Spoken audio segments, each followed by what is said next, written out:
Bienvenidas y bienvenidos a Radio Semilla, el podcast de la Red de Guardianes de Semillas, donde hablamos de regeneración ecológica y social.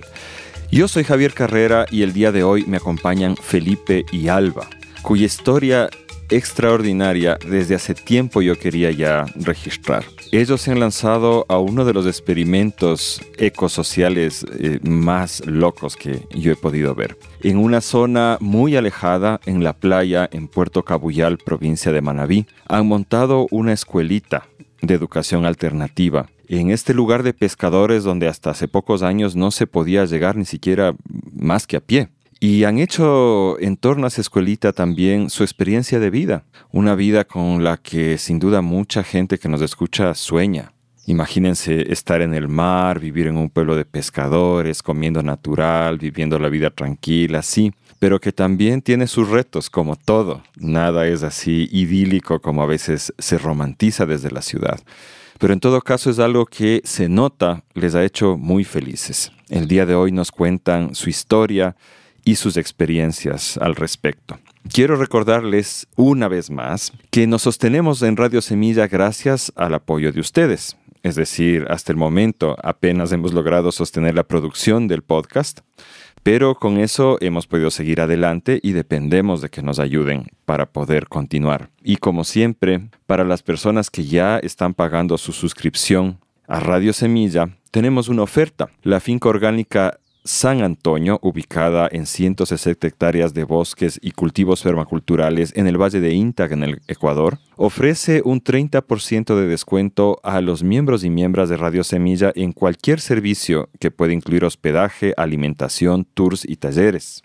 Yo les recomiendo mucho visitar este lugar si es que están pensando fugarse un momentito de la ciudad y tener una experiencia auténtica en el campo y en la naturaleza. Para volverse miembros de Radio Semilla, solo tienen que entrar a radiosemilla.com/apóyanos y de esa manera podemos seguir trabajando juntos. Les dejo hasta la próxima semana con otro episodio de Radio Semilla.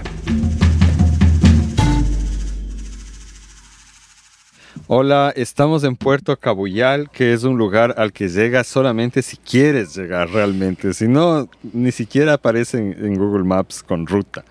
El mapa te dice que no hay ruta para llegar acá. Estamos en la playa y estamos con Alba y Felipe, que han tenido la bondad de recibirnos en este rincón del mundo para contarnos un poco de su vida y de su proyecto. ¿Qué tal? ¿Cómo están el día de hoy? Bien. Un poco, ¿qué será? ¿Nerviosos aquí en casa? No, tranquilos, felices, alegres de que estés aquí para conversar. Muchas gracias. Sí costó unas horitas convencerles de que nos abran las puertas. Y ya van a ver oyentes por qué. Felipe, ¿tú cómo estás hoy día? Bien, muy bien. Aquí qué gusto, Javier, recibirte en casa después de tantos años que han pasado. Sí, pues yo me acuerdo cuando nos conocimos, yo ni empezaba la red todavía. Ajá, y me acuerdo que contigo y tu primo Gaspar andábamos por ahí, de repente cogíamos el asadón. Y me acuerdo, yo no sé si tú recuerdas, pero una aventura que vivimos fue esta vez que estuvimos en la prendida del fuego sagrado en el Panecillo y nos fuimos trotando hasta Rumicucho, que es un día entero de andar trotando por ahí para prender el fuego sagrado. Y tú ibas tocando la quena y cuando tocabas la quena yo caminaba. Parabas la quena y yo paraba porque ya no tenía fuerza en el cuerpo en realidad, pero lo logramos, hicimos todo el camino, esa me acuerdo yo. Y luego tú te fugaste, desapareciste del mundo, así como ¿dónde está el Felipe? No, se fue a vivir en la playa ahí locamente. Bueno, como siempre en Radio Semilla vamos a empezar un poco con historia de vida y me gustaría empezar contigo, Felipe, que nos cuentes un poquito de tu infancia. ¿Cómo fue tu infancia? ¿Dónde la pasaste? Bueno, yo crecí en el Valle de los Chillos, en Porconocoto, en la Armenia, cuando todavía era campo, con muchos potreros, con muchos primos alrededor, mucha familia, bastante salvajes, con contacto en la naturaleza, ¿no? Como en pandilla con los primos y con los hermanos. Esa parte de vida en la Armenia fue muy bonita, es como un muy grato recuerdo. Sector rural todavía. Sí, claro que sí. Ahora he vuelto a los Chillos y ya no es. No, la Armenia es totalmente urbano hoy en día. Claro.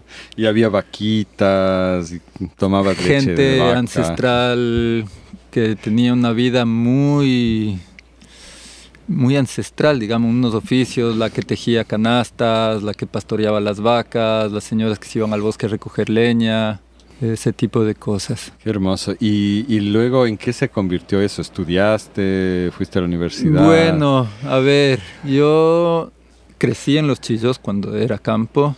De ahí me gradué de bachiller. Empecé un proyecto de cultivo de tomates orgánicos con asesoramiento de mi tío, el Pacho. A quien le grabamos ya también en Radio Semilla. Entonces 2 años estuve de emprendedor de agricultura orgánica, sembrando tomates orgánicos, haciendo unos invernaderos en el patio de casa de mis padres y vendíamos en las ferias de Pacho los tomates.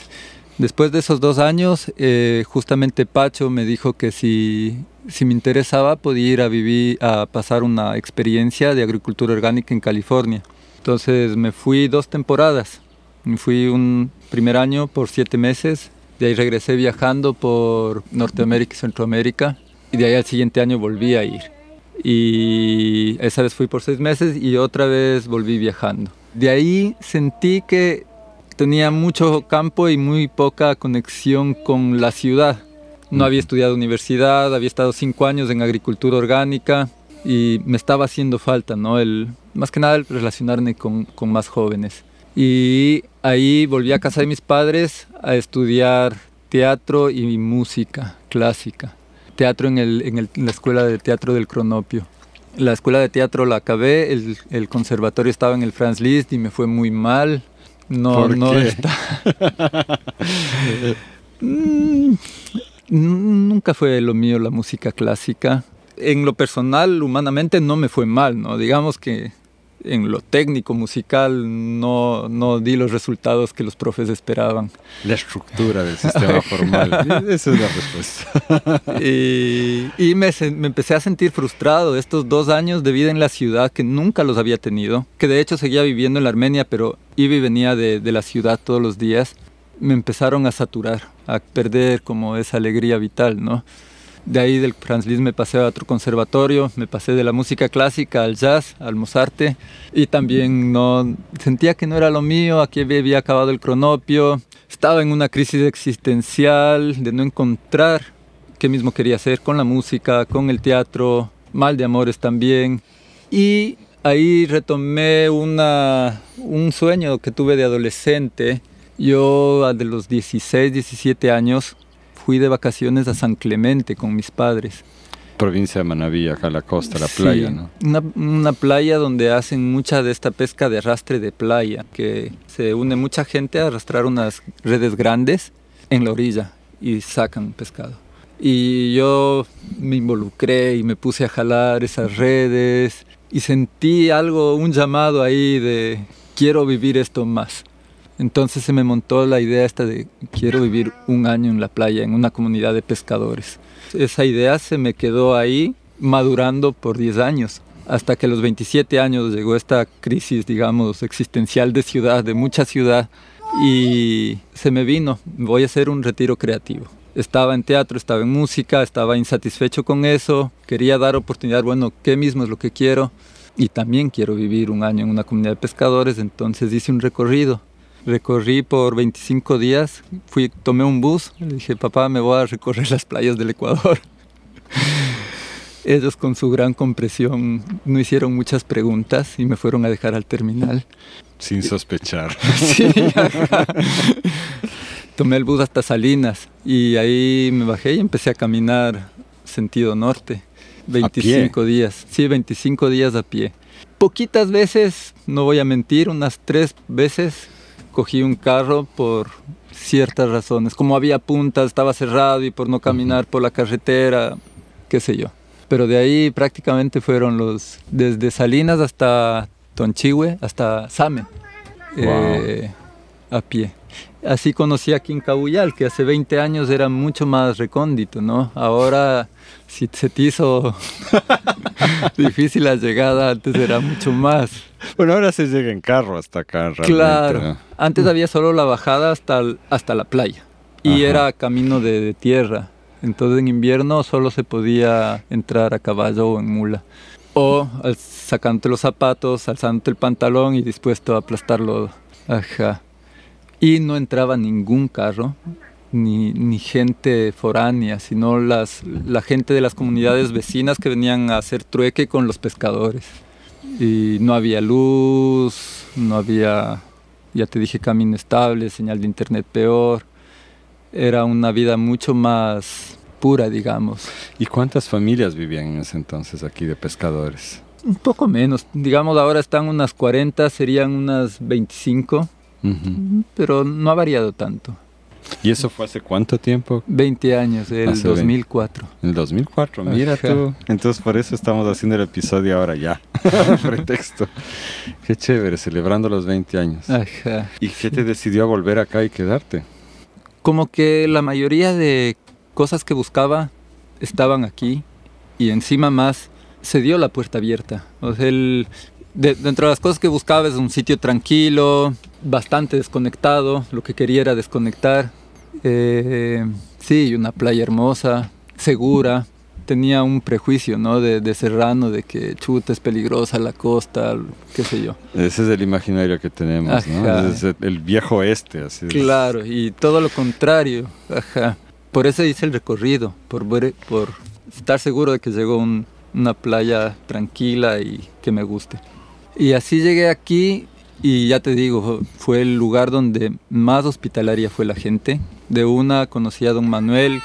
Venía caminando por la playa y me dice, me ve un forastero caminando. Aquí, imagínate, sí. ¿Cómo llegó aquí?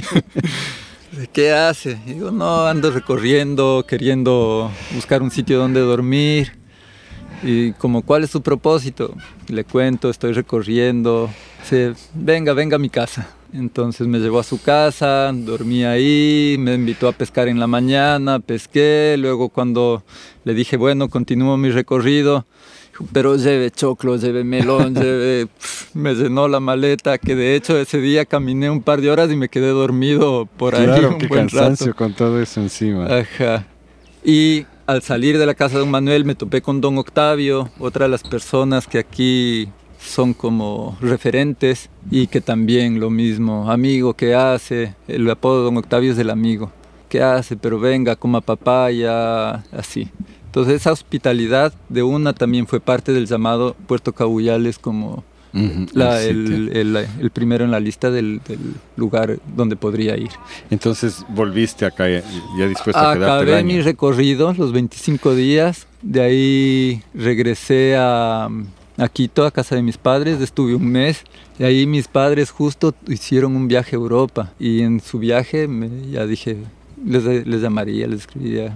Voy a empezar mi año de retiro y me vine acá. Vamos a dejarle un rato parqueado aquí mientras nos cuentas, Alba, ese otro lado que a ese sí yo no conozco nada. ¿De qué parte de España eres? ¿Cómo fue tu infancia? ¿Y qué diablos haces aquí? ¿Cómo llegaste?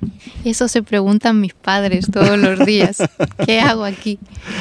Yo nací en Granada, en el sur, en Andalucía. Eres andaluza. Ajá. 2 pueblitos pequeños, mi padre de Moclín y mi madre de Escóznar. Es como importante, ¿no? Que estén mis raíces aquí conmigo. Quizá por eso digo los nombres. Ajá. Pero de bien chiquita, quizá como ahora mi hija, año 7 meses menos creo, decidieron salir del pueblo e irse a la capital. A darnos, no, a la capital, a Madrid. Capital grande, a Madrid. Por buscar una vida mejor, como tanta gente, ¿no? Tantas historias iguales en todas partes del mundo, y buscando, sí, algo mejor para sus hijas. Y bueno, yo creo que sí tengo ese desarraigo y como que me sacaron de la tierra a plantarte en la ciudad. Y no fue en pleno Madrid, era una ciudad dormitorio, medio un poquito con parques, pero no es lo mismo que el pueblo y las raíces. Entonces creo que eso ya marcó algo en mí desde pequeña. ¿Y tu mami cómo lo vivió? O sea, ¿tu mami también sintió el desarraigo? Bueno, crees? Yo creo, ahora siendo madre, ¿no? Y viendo las cosas tan con tiempo y lejanía, siento que mi madre fue como la que quiso salir del pueblo, También por cosas, los pueblos son duros también. Sí, pueblo Son chico, infierno duros. grande, decimos aquí. Creo que a mi padre le costó más, pero se hicieron a la vida diferente, a la ciudad, los únicos sin familia en Madrid. Entonces mis navidades, vacaciones, Semana Santa era al pueblo, y el verano eran los 3 meses de verano al pueblo, y disfrutábamos, mi hermana y yo, como locas. Era, sí, una parte muy bella de la infancia, ¿no? Siempre me llamó mucho la creación, el expresarse, el dibujar, escribir, pintar.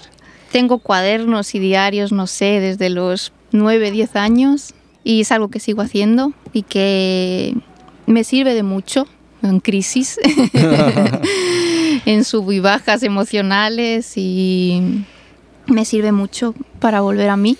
Y estudié Bellas Artes en Madrid, con 1 año en Francia.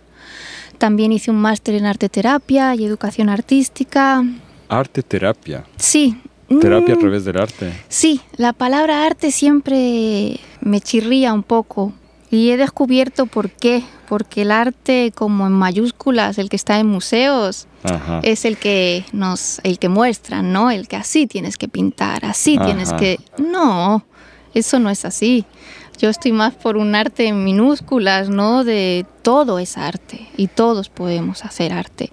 Y no es arte, es expresarse. Cualquier cosa que te sirva para expresarte es válido. Que no esté en un museo no quiere decir que sea mejor o peor. Y el arte terapia, ya te digo, la palabra arte terapia todavía no la comprendo bien.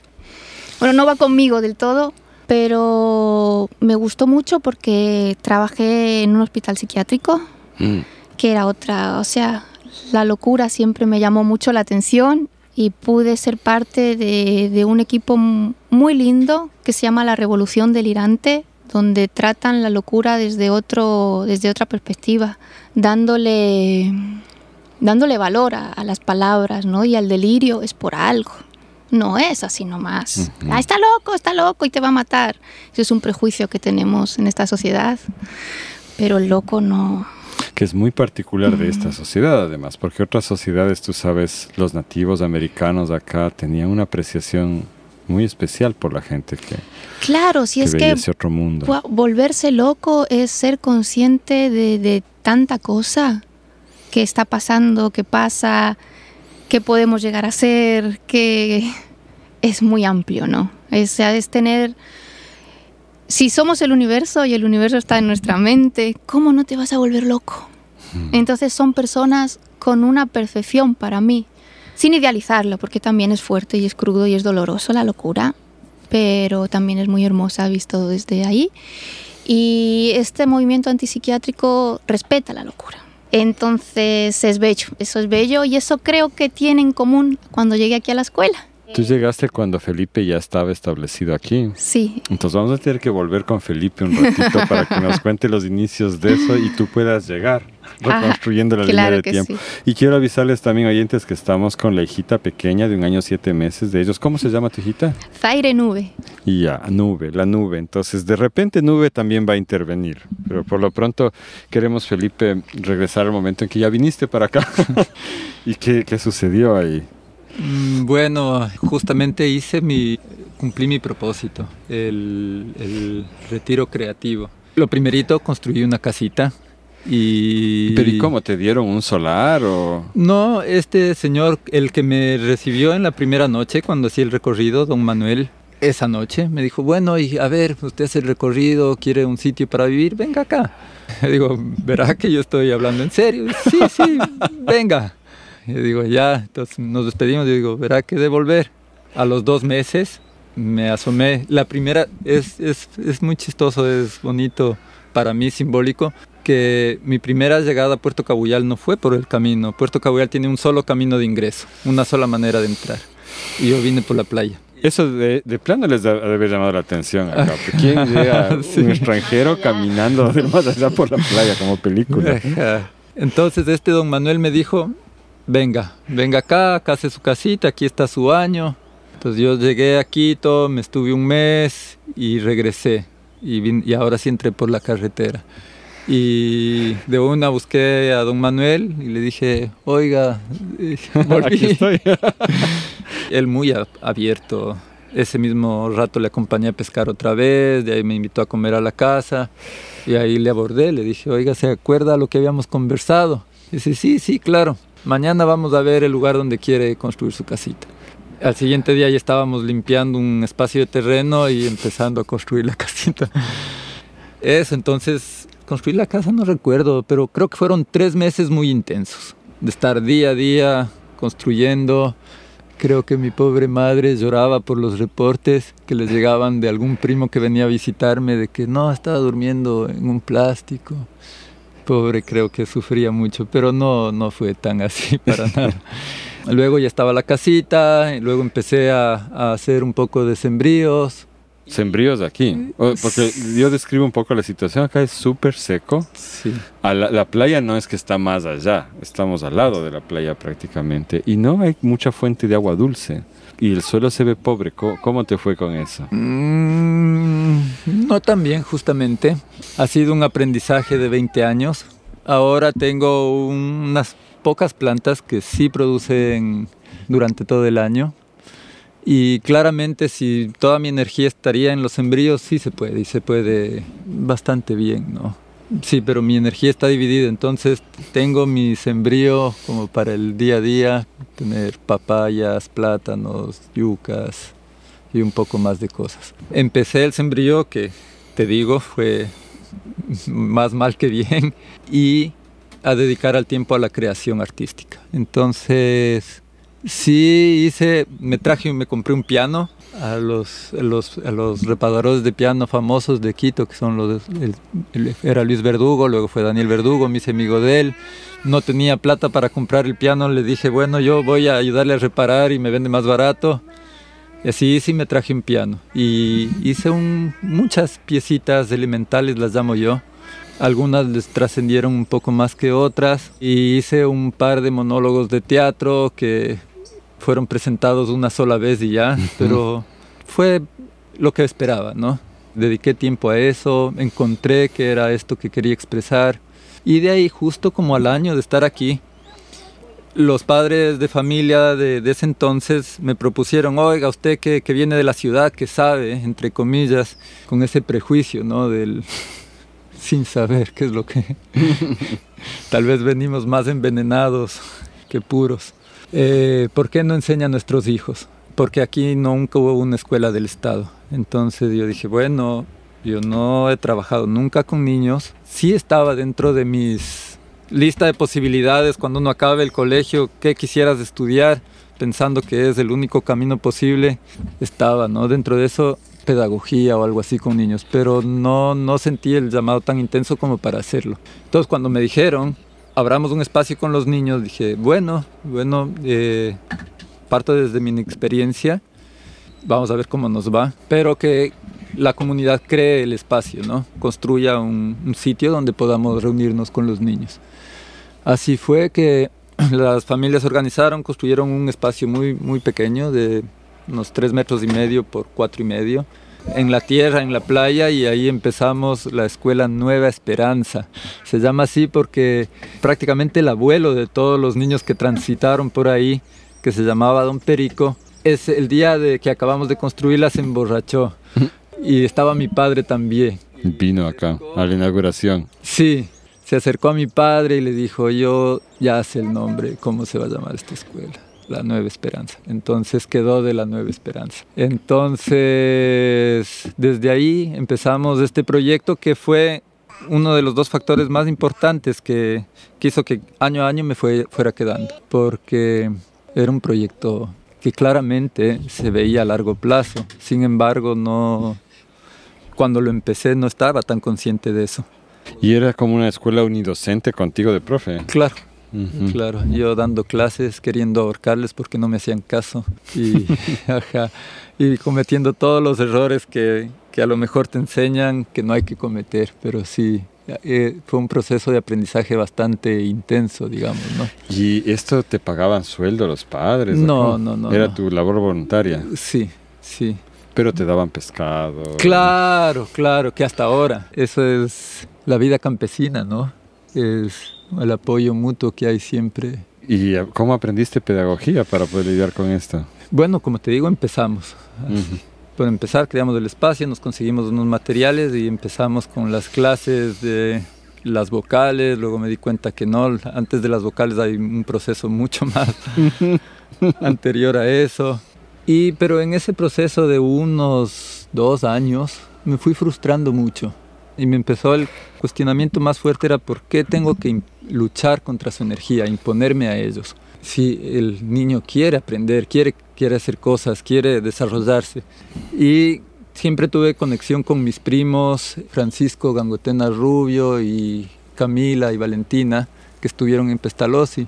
Entonces tenía cercanía del Pestalozzi, les conocía de manera medio lejana a Mauricio y Rebeca, pero vino un grupo de jóvenes que estuvieron en el Pestalozzi a hacer un intercambio. Y entonces ahí dije, los aprovecho. Ahí voy a hacer una breve cuña. Claro, el Pestalozzi fue la primera escuela de educación alternativa del Ecuador, muy experimental, cometieron su obvia gama de errores, pero también fue muy pionera en cosas que después ahora poco a poco se han ido volviendo comunes en el nuevo discurso pedagógico. Pero en su tiempo fue revolucionario el Pestalozzi y ahí nos formamos un montón de gente. Yo también estuve en el Pestalozzi, pues. Sí. Entonces hubo conexión con ellos. Sí, y nos vinieron trayendo un poco de materiales. Yo dije, listo, se acabaron las clases, empezamos a crear ambientes. Ambientes preparados. Ambientes preparados y actividades. Bueno, surgió un cuestionamiento muy grande de las familias, pero si ya no les va a dar clases, si no le manda tarea, ¿para qué le mando a mi niño a la escuela? Pero bueno, justamente en ese proceso yo procuré mucho el conocer experiencias, ver todo lo que se puede hacer e intentar construir más este espacio, ¿no? Y ahí me contacté con un primo mío que es arquitecto, dije que nos apoye. Ya se vio la necesidad de tener un espacio donde no entren los más chiquitos. Porque se metían los niños de 3 años, se metían y no dejaban hacer ninguna actividad. Entonces me ayudaron a diseñar un espacio, luego construimos otro y así poco a poco fuimos creando este proyecto que es ahora, ¿no? Que cuenta con muchas áreas, que promueve una educación desde la persona. Desde el niño. ¿Cómo se llama tu primo? Pascual Gangotena. El Pascual. Él es parte de Alborde. Sí. Que es un grupo de arquitectos que tratan de ser pioneros justamente en nuevas formas de arquitectura. Y creo que esta escuela de acá de ustedes ganó premios, de hecho. Sí. Ahorita que veníamos del camino, la Michelle Ruiz, que es una guardiana de nuestra red que nos acompañó en este viaje, me decía que ella de hecho se enteró de tu proyecto educativo en París. Ya ves. Ajá, vio una exposición sobre la escuela de acá, el proceso, cómo fue armado y tal. Dice que desde ahí estaba soñando con algún día venir a conocer. Entonces, si no es cualquier cosa, o sea, sí tuvo su revuelo. Arquitectónicamente tuvo como una fama mundial, ¿no? En su momento salió en muchas revistas, en bienales, etcétera. Es interesante. Ajá. Y cuéntame, ¿en qué momento apareció esta señora por acá? En el 2015. Ya, no es hace mucho. En un momento muy necesario en mi vida. Justo había fallecido mi padre y llegó el alba. Llegó el alba. Bueno, a ver, Alba, ¿y qué? ¿Cómo fue? Te toca a ti. ¿Cómo fue que llegaste hasta aquí? Como te contaba, estuve trabajando, haciendo mis prácticas en este hospital, en Valladolid, en España, y de ahí me quisieron contratar, pero no hay cómo contratar, no pinta nada un bello artista en un hospital, y nunca mejor dicho. Lo cual está muy mal. Está fatal. O sea, ahora ya sí, pero hace 10, 11, 12 años no existía el trabajo como arteterapeuta, no te podrían contratar en un hospital. Entonces sí era algo como, yo lo hacía bien, me gustaba, el equipo estaba contento conmigo, pero no se puede por cosas de papeles, ¿no? La burocracia. Y entonces como que me frustré mucho y otro sueño que tenía era coger mi mochila e irme lejos, viajar. Entonces eso hice. Llegué a Argentina. ¿Qué edad tenías? Tenía 26. Casi la misma edad que él tenía cuando vino para acá. Aquí llegué de la misma edad. Edades. Aquí llegué de 27 años, igual que Felipe. Ah, sí, yo fundé la red a los 26, 27 años. Ajá. Algo hay por ahí. Sí. Bueno, entonces. Llegué a Argentina y de ahí mi idea era llegar a México, pero aquí me quedé. De aquí, de Ecuador, no pasé. Y bueno, estaba como con proyectos, sí, estuve en alguna escuela en Bolivia, en proyectos de permacultura. Tenía muchas ganas de trabajar con niños. Y llegué a Canoa, llegué a una hostería y estuve casi un mes y conocí bastante al dueño, a Mauricio, y me dijo, ve otro Mauricio, me dijo, yo conozco una escuela muy bonita, te voy a llevar a conocer. Y me trajo. Y llegué. Y bueno, fue como la impresión de cuando llegué, ¿no? Y ver el mar y el lugar, una sensación, ¿no? Bueno, lo primero que sentí fue, ¿qué lugar para ser madre? No. Sí. No. Sí. La vida realmente es extraña, sí, ¿no? La sí. vida es muy extraña. Sentí eso cuando vi este lugar. Sabía que venía a una escuela, ¿no? Pero evidentemente no sabía que iba a encontrar a un Felipe en la escuela. Entonces, sí, y llegué a la escuela, pregunté si necesitaban ayuda, algún voluntario, voluntaria. Me dijeron, bueno, ¿qué vendrías a hacer? ¿Qué sabes hacer? Y como un par de semanas después vine a presentar algo y se dio todo para que llegara de voluntaria. Aquí Felipe ya llevaba casi 11 años. Y el proyecto ya bastante avanzado, ¿no? Y ahí llegué yo. Habían estado un par de voluntarios ecuatorianos, como un año, y ahí, no sé, creo que fui la primera extranjera Bueno, sí, siempre ha llegado gente, a Cabuyal llega, quien tiene que llegar, llega, ¿no? Es así. Y llega gente. Ajá, sí, de repente. Y así, empecé... Siempre digo, me enamoré del lugar, me enamoré de la escuela y luego me enamoré de Felipe. Es así fue. Ajá. ¿Y extrañas tu tierra? Sabes que he tenido, ya van para 10 años y he tenido muchos estados, ¿no? Mucho proceso. Ahora mismo me alegro de decirte que claro que la extraño, eso no se me va a ir nunca, pero siento que ya estoy aquí, porque sí me ha costado 10 años el estar con una pata allá y otra pata acá, y eso no se lo recomiendo a nadie. Si eliges estar en un sitio, hay que estar con todas, porque si estás pensando allá, ¿y qué hacen allá? ¿Y qué hora es allá? ¿Y allí qué estaría comiendo? No vives ni aquí ni allí. Y no se puede. Pero después de ser madre, aquí, bueno, el primer parto fue en Quito, pero el segundo de mi hija quise dar a luz aquí, en Puerto Cabuyal. ¿Y lo lograste? Lo logré. con Parto en casa. Sí, con mi partera y la mamá de Felipe. Sentí que me dio como mucha fuerza es que he elegido esto por algo, y aquí estoy por algo. Y no es dejar las raíces, porque eso jamás, pero sí decidir, quiero estar aquí. Es este el lugar donde he elegido y aquí me voy a entregar y aquí estoy y aquí voy a disfrutarlo y vivirlo, no a estar sufriendo. ¿Cuál es tu rol dentro de todo el proyecto acá, la escuela y tal? Bueno, ahora mismo estamos en un momento, no sé si muy extraño, muy bonito, diferente, como de expansión, pero yo creo que los 20 años son por algo. Es full tiempo. Y hemos tenido crisis, pero las crisis sirven de algo también. En la pandemia, por ejemplo, la escuela siguió sin mascarillas. ¿Qué íbamos a quedarnos aquí encerrados con nuestros hijos? Fue muy bello, fue muy bonito y creo que nos hicimos también fuertes en eso. Y luego también un par de crisis porque el ministerio nunca ha sido del todo nuestro gran amigo, el Ministerio de Educación. Y sí teníamos una época, estuvimos con permiso de funcionamiento, pero luego ya no. Y algunas familias lo único que quieren es el papel. Y entonces algunas familias se fueron porque nosotros nos desvinculamos del Ministerio de Educación, pero las que nos quedamos siento que estamos muy fuertes.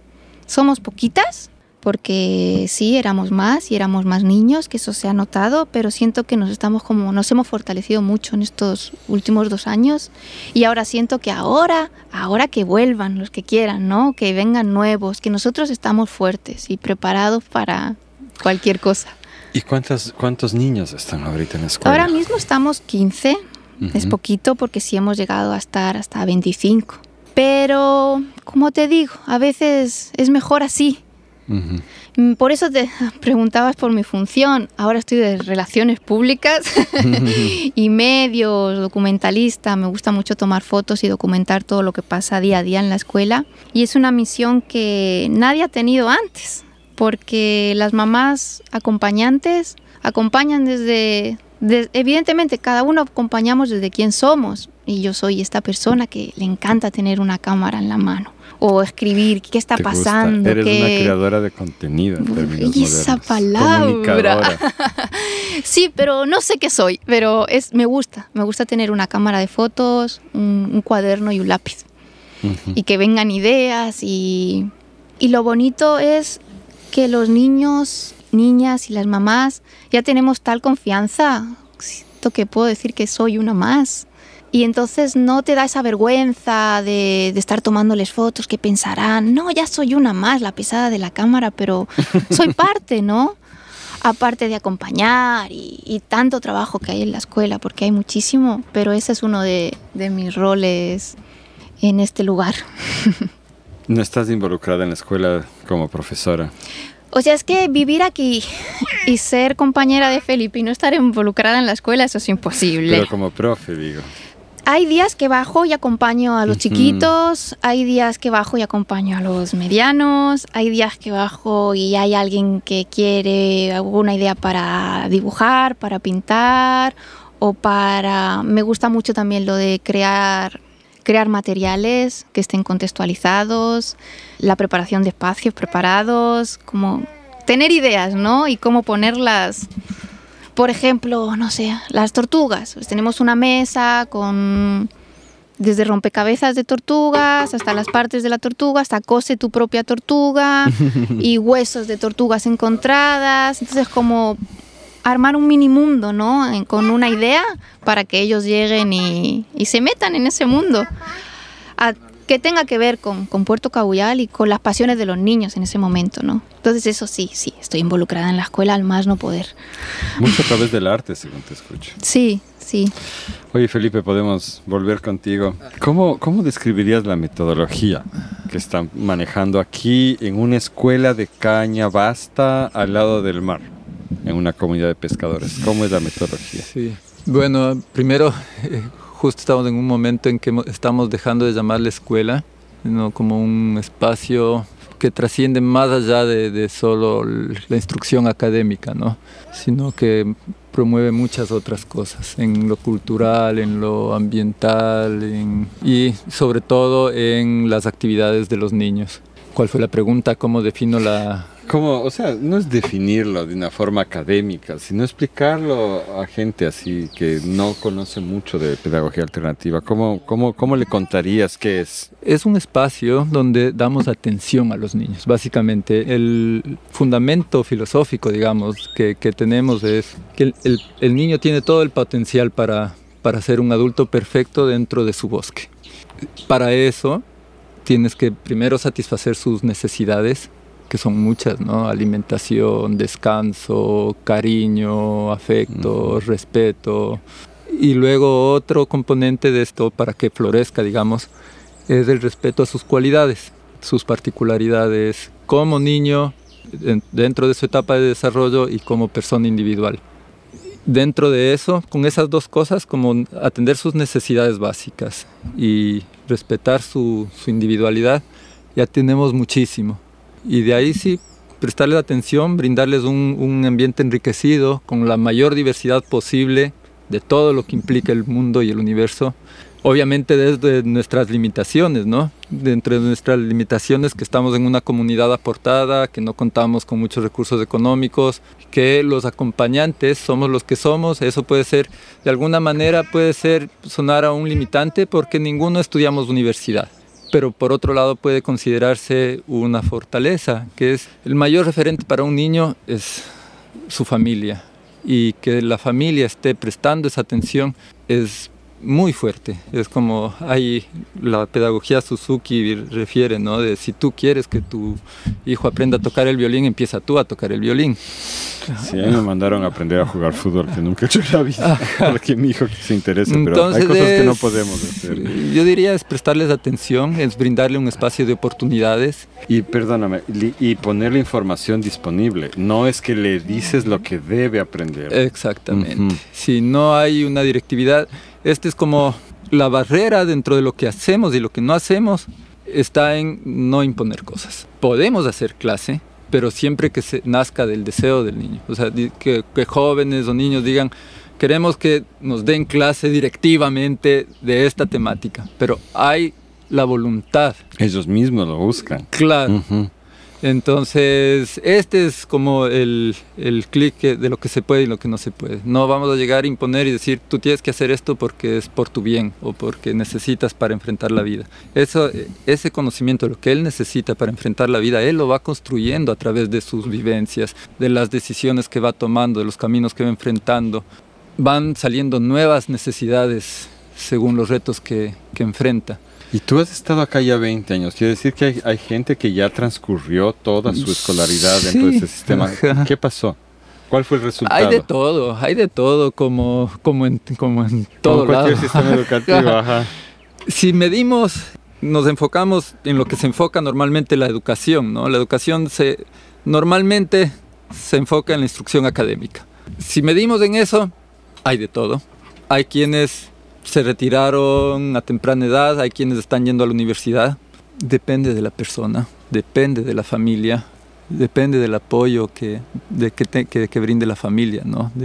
Entonces, por ahí, igual, no puedo decir que mejor, tampoco puedo decir que peor, porque también de alguna manera suplimos la necesidad de un espacio donde los niños aprendan las cosas más básicas, ¿no? Que no había aquí, que nunca hubo aquí. Y si medimos desde un espacio más integral, ahí sí hay como una balanza mucho más visible, ¿no? Un espacio donde los niños han ido felices, donde quieren ir, donde encuentran muchas más posibilidades que simplemente esto, ¿no? Como asimilar conocimiento.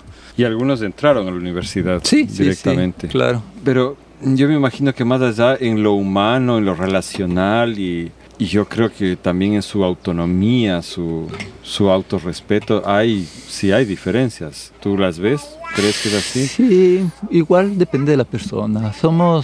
Desde la niñez somos seres complejos, ¿no? Y no sabemos, ni siquiera los padres nos damos cuenta cuando estamos marcando a un niño con un trauma. Ajá. Y esas cosas se nos graban y son complejidades que cargamos como personas, ¿no? Entonces, alguien decía, no sé, Alba, tú decías que alguien mencionó recién, ¿no? La escuela brinda el 20%.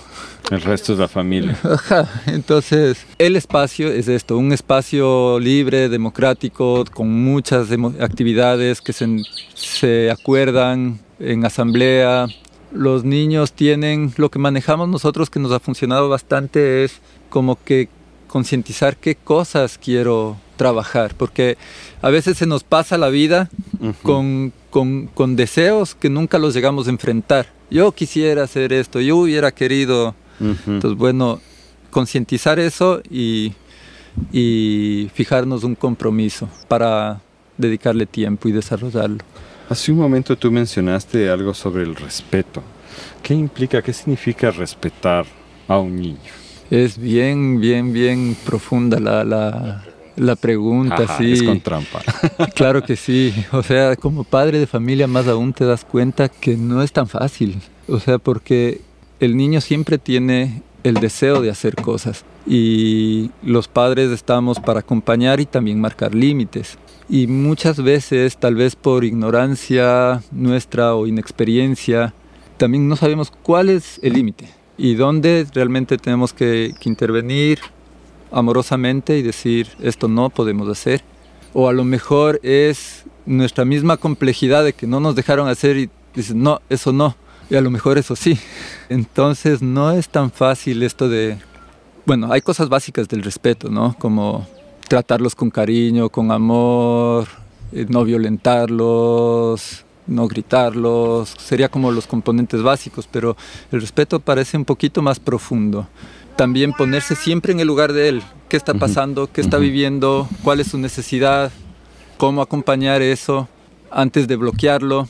Entonces, sí es un aprendizaje. Yo me considero que estoy ahora con mis niños mucho más viendo, ¿no? El cuán profundo es esta palabra. Vamos a pasar otra vez con Alba para continuar con esa pregunta, a ver qué opinas. Yo en algún momento escuché, o le escuché a mi cabeza decirlo, no estoy seguro en realidad, que hay la diferencia básica entre los sistemas de educación alternativos y los convencionales es un tema de dónde viene la estructura, que para el sistema convencional la estructura viene impuesta desde afuera, en base al respeto a la autoridad, ¿no es cierto? Y ahí entra eso de poner límites también. Mientras que lo que yo he visto en los sistemas de educación alternativos es que realmente se construye una estructura desde adentro, en base al respeto y la empatía. Y eso yo lo he vivido mucho con mi hijo, ¿no? El hecho, otra gente de formas de vida más convencionales se sorprenden por lo respetuoso que es él en general. Y yo sé que su respeto viene de haber sido respetado y de sentir empatía por las otras personas, no de un sentimiento de vergüenza, ni de culpabilidad, ni de miedo todavía, que sería... El miedo a la autoridad me parece una de las marcas de nuestra sociedad. Entonces me mando esa reflexión y te pregunto, Alba, ¿cómo ves tú eso? ¿Cómo fue para ti encontrarte con este otro mundo raro que Felipe estaba montando aquí con los niños de Puerto Cabuyal? Bueno, como te decía, el haber venido desde la creación o la expresión, creo que es un lugar donde todos somos libres.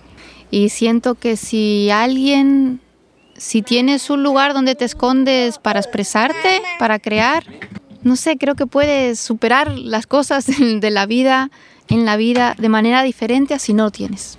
Si bailas, si cantas, si pintas, si escribes. La expresión de tu emocionalidad. Sí, o así sea, siembras lechugas y te expresas cantándolas o tocándolas, ¿no? O acariciando a un gato. Uh-huh. O sea, si tenemos ese espacio dentro de nosotros, la nube se expresa. Sí, ahora mismo. Está en la edad donde necesita el 100% de la atención de su mamá. Entonces, por ahí creo que conecté con la Nueva Esperanza, porque de alguna manera dan espacio a esta libertad de decidir qué quieres, ¿no? Cómo quieres, dentro de los límites y del respeto. Pero también siento, creo que Montessori tiene una reflexión sobre la guerra, que habla que los padres estamos en guerra con nuestros hijos y los hijos con los padres. Por eso existen las guerras, porque desde esas primeras relaciones que tenemos estamos mandándoles, tienes que hacer esto otro, no quiero, ya estamos en guerra contra ellos. En vez de darle la mano y decir, ¿qué necesitas? ¿Cómo te puedo ayudar? Es muy diferente. Uh-huh. Y eso es educación para la paz, creo que conversa eso María Montessori, que por eso existen las guerras. Mira, nunca había oído eso. Pero claro, no solo son diferentes, son opuestas las dos ideas, en realidad, ¿no es cierto? Es un partir de yo necesito que tú obedezcas a partir de un ¿qué necesitas tú? La una es imposición, la otra es empatía, comunicación. Sí, me quedo de todas maneras con esa curiosidad que ya le pregunté a Felipe y te voy a preguntar cuál es tu percepción. ¿Qué pasa con los chicos que han salido de aquí? ¿Cómo perciben ellos el mundo y cómo han logrado integrarse en ese mundo? Porque aquí no hablamos de gente de alta sociedad que fue, o de clase media alta, que fue una escuela alternativa cara en la ciudad. Estamos hablando de gente pescadora de un lugar aislado geográficamente. ¿Cómo ha resultado para ellos relacionarse con la sociedad? Y creo que todo el proceso quizás ha sido un poquito más lento, pero creo que ya lo vamos encontrando. Pero ha sido más lento porque el campo es el campo, porque vivimos salvajes sin... La palabra salvaje no es mala, ¿no? Es muy bella, es bonito. Hay que reivindicarla. Claro, salvaje es contacto con la naturaleza y eso no es malo. Por ejemplo, aquí no hay carteles, o sea, no había para nada, ni letreros. Entonces, que los niños aprendan igual al mismo ritmo que en la ciudad, que una escuela de ciudad, es imposible. muchos padres no hay libros en las casas. Entonces, si yo no veo a mi padre leer, ¿por qué voy a querer yo tener un libro en mis manos? Entonces, eso ha sido un proceso que creo que ahora ya está dentro de los niños de Puerto Cabuyal. El leer. Ya hay libros, incluso el promover que en las casas haya libros. Deberíamos de hacer quizá más carteles, ¿no? Para más letras, escribir poesías por todos sitios. Pero eso creo que ha sido como importante para ahora sentir que, no sé, yo siento eso, ¿no? Que a los 20 años ya sí se ha encontrado más o menos cómo esa unión del campo a esta unión de la educación libre, cómo nos amoldamos a una comunidad de pescadores. Se ha necesitado mucho tiempo para esa unión. Y quizá, bueno, claro, yo hablo desde mi historia y mi vivencia, pero lo veo mucho en mis hijos. Ya, sí. Ajá. Vamos. Vente. Nuevo cambio, además porque Nube necesita toda la atención de su mami ahorita. La lectura es supuestamente uno de los grandes problemas de la educación en el Ecuador y en otros países de América Latina también. El hecho de que la gente no lee, los guaguas no leen. Entonces ahorita nos decía Alba que acá ya como que se ha metido en la cotidianidad de los chicos el acceso a la lectura. ¿Tú ves que eso es así y qué efectos tiene en su vida acceder a esto?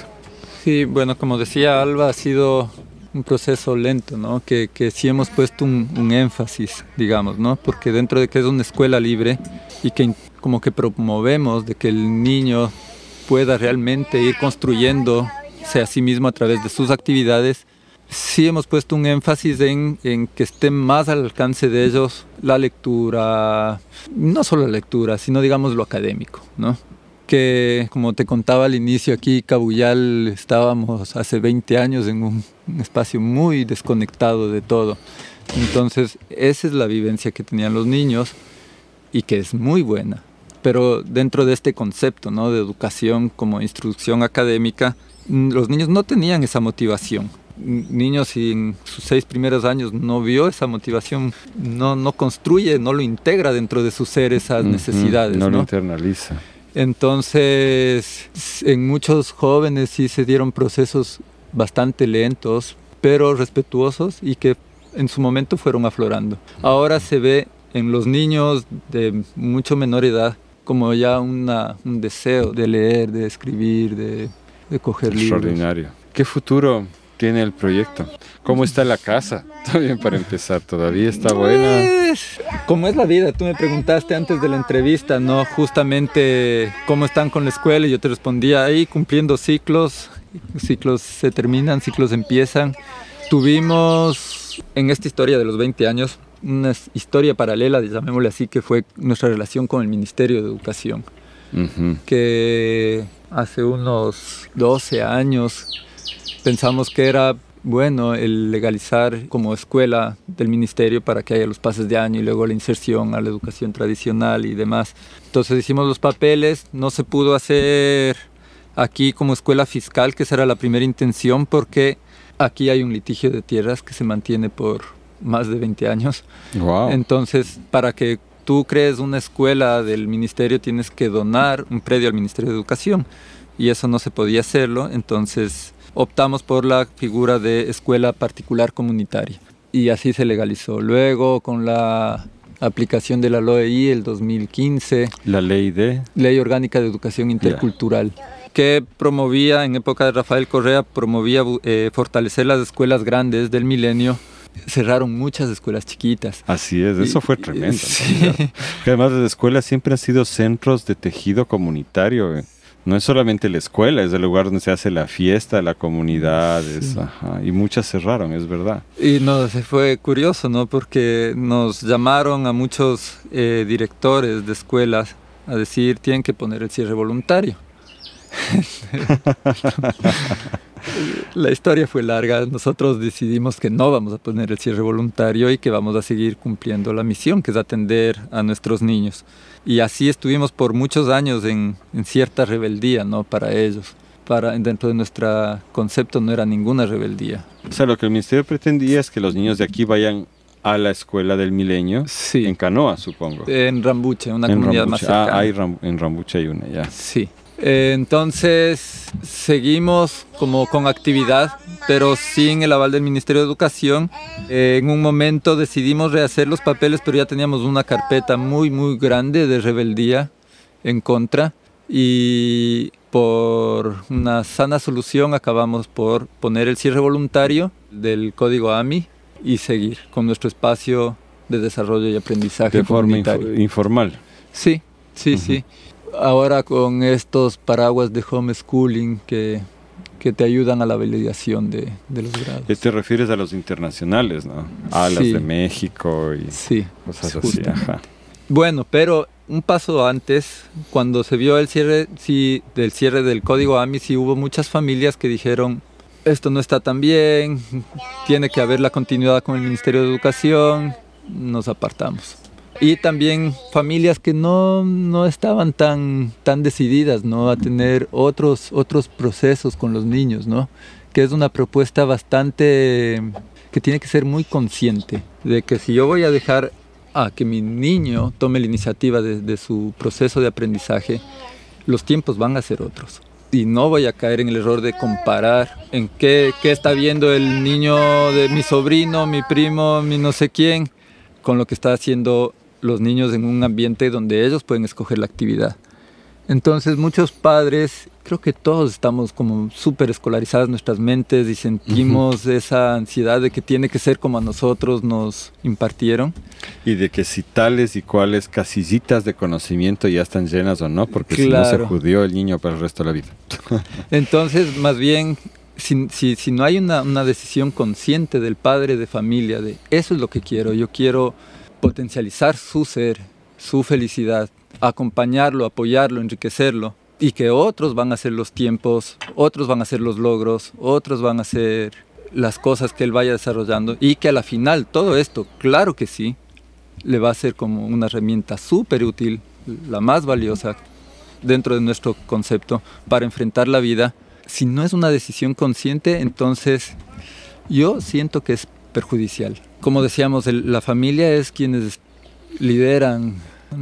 quienes más influencian el crecimiento del niño. Y si no está convencido, si siente angustia, si siente insatisfacción, eso va a transmitir al niño y eso va a ser perjudicial para él. Entonces, en ese proceso sí, obviamente se retiraron muchas familias y nos quedamos, somos ahora 6 familias. Con unos 15 niños, me decía algo. Sí. Siempre la norma fue como unos 20, 25, bajamos ahora a 15. Pero por un lado parecería, chuta, se debilitó el proyecto. Y por otro lado ahora sentimos que es más fuerte el proyecto. Que estamos gente que está mucho más convencida, que se fortalecen y se... No te toca estar lidiando al interno con la discusión. Sí, entonces en ese momento estamos ahora. Somos más chiquitos, pero hay una mayor fortaleza interna. Como equipo empieza a trascender las actividades que hace el espacio mucho más allá. Ahora tenemos muchos campos de acción, ¿no? Hay la actividad de los protectores guardianes de nidos de tortugas. Wow, aquí anidan las tortugas. Sí. ¡Ay, qué lindo! Y que en los últimos años se fue fortaleciendo, entonces...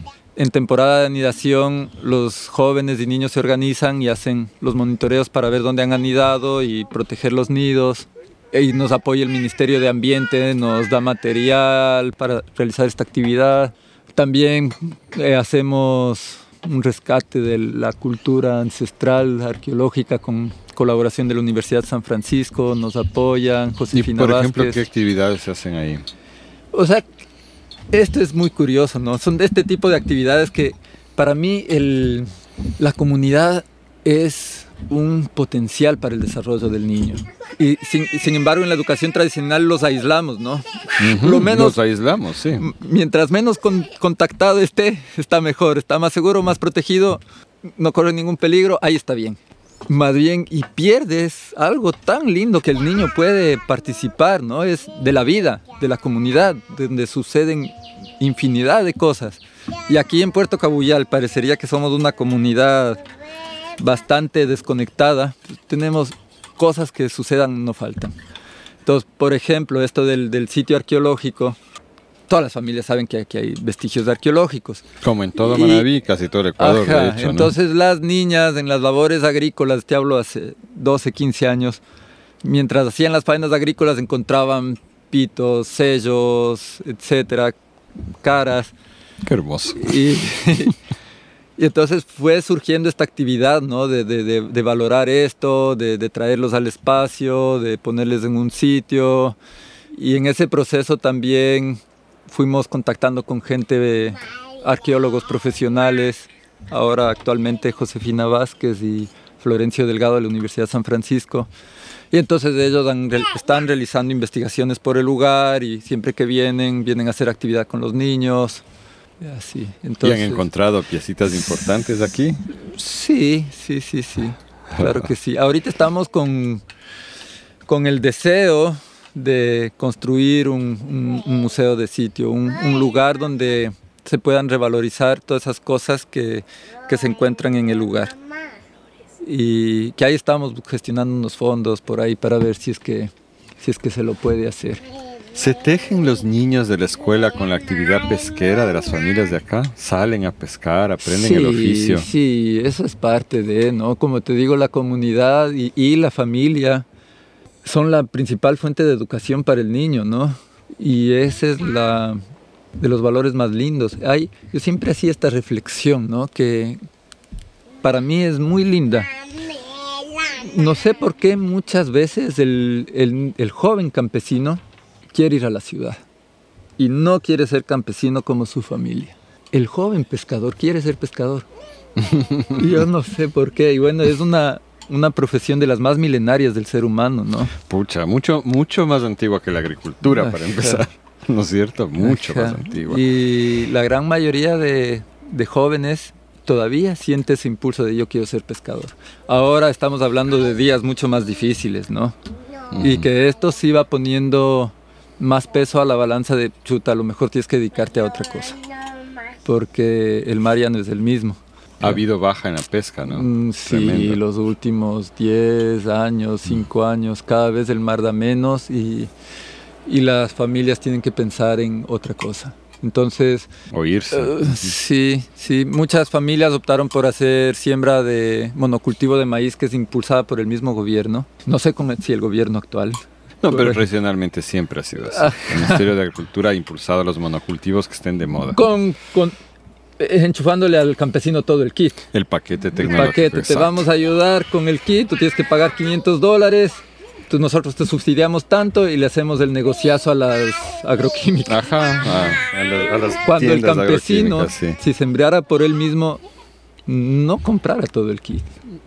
Usarían muchísimos menos agroquímicos. Entonces, bueno, el mar se ha escaseado y la gente ha optado por estas maneras de generar ingresos económicos, que es la que más se da aquí en esta zona de Manabí, ¿no? Que es el monocultivo de maíz.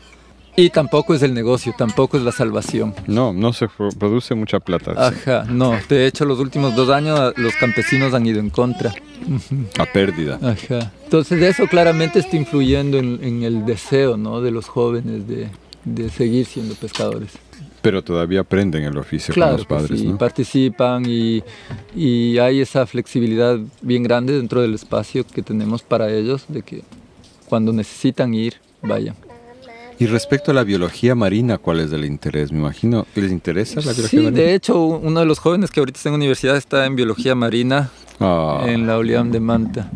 Imagínate eso, ¿no? Cuando le pregunten ya de aquí a años, cuando sea un gran profesional, ¿y cómo empezó tu cosa? No, yo crecí en esta escuela loca, en la playa, con huesos de animales, investigando y cuidando nidos de tortugas. Suena genial. Y es curioso, ¿no? Porque en tantos años han surgido algunos jóvenes que han tomado esa posta, ¿no? Y se han ido pasando unos a otros, ¿no? Los primeros, ¿no? Como parecía, ellos son los que aprendieron ya a proteger los nidos, a realizar toda esa la faena, se empoderaron. ¿Qué vamos a hacer sin ellos? Luego otros se interesan, otros siguen. Y es muy bonito ver eso, ¿no? Como que sí hay una conciencia que se va madurando. Así como la conciencia que hablábamos de la necesidad de la lectura, también se ha ido consolidando muy visiblemente en los niños esto de somos parte de un planeta vivo y el vínculo es a través del territorio. Porque claro, cuando hablábamos... Perdón, lo que pasa es que nos pusieron una fruta tan rica aquí delante que yo estoy comiendo mientras hablo. Siempre soy así de maleducado, lo siento. Hicimos una entrevista hace algún tiempo al Darío Proaño, ¿no? De la Escuela Ambientalista de Río Muchacho. sí. Y él nos contaba, claro, cosas similares, pero que tienen que ver con su territorio. Cómo los niños hacían los cálculos matemáticos respecto a los camarones del río. Porque Río Muchacho es un valle fluvial atravesado por este río pequeño que es el Río Muchacho, justamente. Entonces, este tipo de educación se presta mucho a la relación del niño con el entorno. Acá estamos en la playa, entonces son las tortugas, es la vida del mar, la pesca. Me imagino proyectos así por otras regiones del territorio nacional, ¿cómo serían? ¿No? Imagínate en los páramos, claro, en la las selva. particularidades serían muy distintas, pero este hecho de que la comunidad es un espacio muy rico para que los niños se desarrollen, darles ese chance, esto es muy común, ¿no? De que los adultos decimos, no, tú no puedes hacer, tú tienes que ir a la escuela. Ajá, Más no bien, debes trabajar. Déjeme trabajar. Más bien justamente, ¿no? Que el espacio de crecimiento de los niños permita que los niños se integren en esas actividades. Es muy, muy rico, muy, muy positivo. Es brutal, Felipe. Yo ahorita me hiciste acuerdo que hace ¿qué será? 2-3 semanas estábamos haciendo un taller de sistemas participativos de garantía con gente que trabaja con la organización Cáritas del Ecuador. Y eran de Esmeraldas, que es la costa, eran de Zamora, que es del oriente, y de varios lugares de Sierra Centro. Y un rato estábamos hablando, ¿no? de temáticas similares a esta. Ellos decían, claro, ahora lo que nos han dado es capacitaciones diciéndonos que no debemos permitir que nuestros hijos trabajen con nosotros. Y a nosotros, a todos, nos preocupa mucho eso, porque ¿cómo van a aprender? Es lo que siempre han hecho, trabajar con nosotros. ¿Cómo es que ahora está prohibido? ¿Qué deben hacer? ¿Pasarse en el teléfono todo el día? ¿En el iPad? Bueno, ellos no tienen iPad, pero ¿me entiendes, no? ¿Qué van a hacer? ¿Ver tele? ¿Por qué no los dejan trabajar con nosotros? Esa era la preocupación.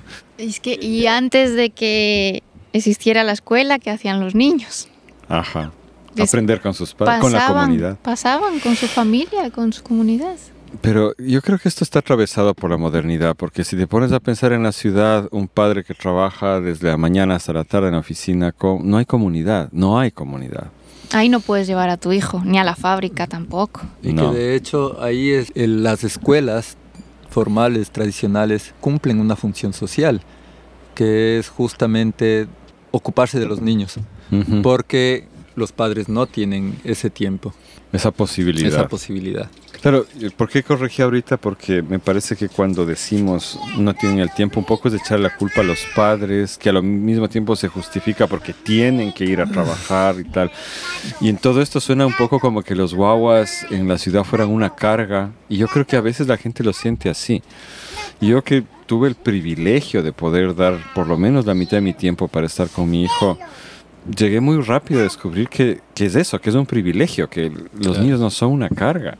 Y que no solo son ellos los que están perdiéndose de aprender con nosotros, de pasar con nosotros, sino que nosotros nos estamos perdiendo. Una de las experiencias más esenciales de la vida y del desarrollo humano, que es el poder ser padre, madre, ¿no? Y poder pasar realmente con ellos. ¿Y cómo aprendes tú? Yo he aprendido más en estos años de ser papá de lo que aprendí en el resto de mi vida. Claro, y que de hecho yo pienso que dentro de... Tomo una reflexión de la Rebecca Bill, no sé exactamente sus palabras, pero que también se me ha venido a mí como algo muy verdadero. Dentro del proceso de desarrollo de los seres humanos, vamos creciendo, ¿no? Y siendo diferentes cada vez nuestras características y nuestras maneras de aprender. Cuando llegamos a esta etapa de ser padres, claramente es la nueva ventana de aprendizaje. Exacto, a eso me refiero. Es tu nueva oportunidad de ir sanando todas tus heridas, todas tus... El trauma intergeneracional. Y aprendiendo, desarrollándote como ser humano nuevamente. No es que pasaste los años de formación escolar, colegial y universitaria y ya a trabajar y no te vas a desarrollar más. Esta oportunidad con los niños es... esta oportunidad que tenemos los adultos de de seguir creciendo en lo individual. Estoy muy de acuerdo y yo siento que lo que más me ha enseñado mi hijo, bueno, muchas cosas, tú hablas del trauma ahorita al final y yo creo que es verdad y hasta he hecho posts yo en redes sociales al respecto de cómo el poder ser para mi hijo el padre que yo no tuve, por ejemplo, ¿no? Eso es sanar ese trauma intergeneracional. Pero sobre todo yo siento que lo que tengo que agradecerle a él y se lo voy a decir, ya se lo he dicho en parte, es la humanidad, es desarrollarte como ser humano, el entender y desarrollar tu humanidad desde otra manera, ¿no? Porque una es la percepción que tenías de guagua, otra es la misma experiencia tuya que tuviste guagua, ahora la ves desde el otro lado, desde el lado de padre, ¿no? Y entiendes muchísimas más cosas mientras vas acompañándole a él en su desarrollo, o a ella, ¿no? Más o menos así le veo yo. Te humaniza mucho. Sí. Y te hace también ver tus limitaciones. Muchas cosas que si estás como un poco perceptivo por qué estoy tan duro con mi hijo, por qué me duele tanto, por qué... Ajá. ¿Por qué me cuesta esto? Ajá. ¿Por qué me aburro ahorita? Claro, es que no hay que idealizarlo, ¿no? Es fuerte también. Ajá. Es una experiencia muy fuerte. Claro que sí. Qué brutal. Ay, en ausencia de comunidad estas cosas se vuelven un poco más complicadas y yo sé que no es fácil decir así, vayan todos y todas y hagan comunidades, es todo un proceso eso. Parte de las partes más valiosas que tenemos ahorita en nuestro proyecto, que como decía, de una manera puede verse como una deficiencia, ¿no? Quienes acompañamos somos los que somos, las madres y padres de familia. Para mí es como de las fortalezas más lindas el que habemos un equipo de mujeres, de madres de familia, de las cuales yo soy el único hombre que participa, que estamos todas las semanas reuniéndonos, pensando qué más podemos ofrecer y apoyar para nuestros niños. ¡Wow! Brutal. Es un privilegio contar este equipo, que ¿cuántos somos? Unas 8 o 10 personas que estamos ahí sosteniendo este espacio. Es muy lindo. ¿Y se van turnando para acompañar a los niños o tienen alguien contratado? Tenemos 3 personas contratadas, entre comillas, que son mismas personas de la comunidad recibiendo una recompensa mensual de $40. Ah, wow. Entonces sigue siendo un voluntariado por... Y son también madres de familia del espacio. O jóvenes, ajá. Pero ¿hay gastos? Tenemos, claro que sí, hay gastos, muchos, eso siempre dentro de esta sociedad indudablemente. Para muchas cosas, ¿no? Desde los servicios básicos, como la luz, para crear los ambientes preparados, para vializar proyectos, para muchas cosas, para poder hacer salidas. Muy importante para nosotros el que pueda haber salidas, que nuestros jóvenes puedan salir y conocer otros jóvenes. A ver otros proyectos, ver otros lugares. Entonces hay muchos gastos, claro que sí. Ahora parte de la... Tú le preguntaste a Alba, ¿no? ¿Cuál es su función dentro del espacio? Ella está como empoderada de esto de conseguir recursos para que se fortalezca el espacio, ¿no? O sea, siempre hay un ideal de lo que podría ser y hay una realidad. ¿Qué poquito podemos hacer para proyectarnos un pasito más, ¿no? Hacia el ideal? Entonces Alba está apoyando en eso. ¿Tú dirías que es una economía de pobreza? ¿Que son pobres no, aquí?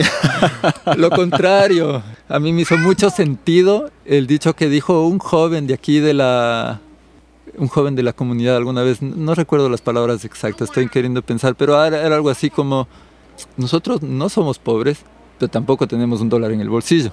Ajá. Algo así era. Pero es así. O sea, aquí tienes un bienestar muy grande de muchísimas cosas. Vamos pensando. En vivienda ninguno gasta. En alimentación sí se gasta, pero hay también parte de la alimentación proviene de aquí mismo. Mucha salud. O sea, sí. Me imagino la típica cuando pasó el COVID por aquí. En tranquilidad. Tenemos un desbalance a favor brutal.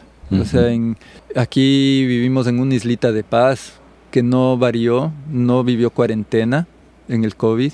Y nuestros niños, nadie murió. Venían los militares en plena cuarentena y nos veían jugando fútbol.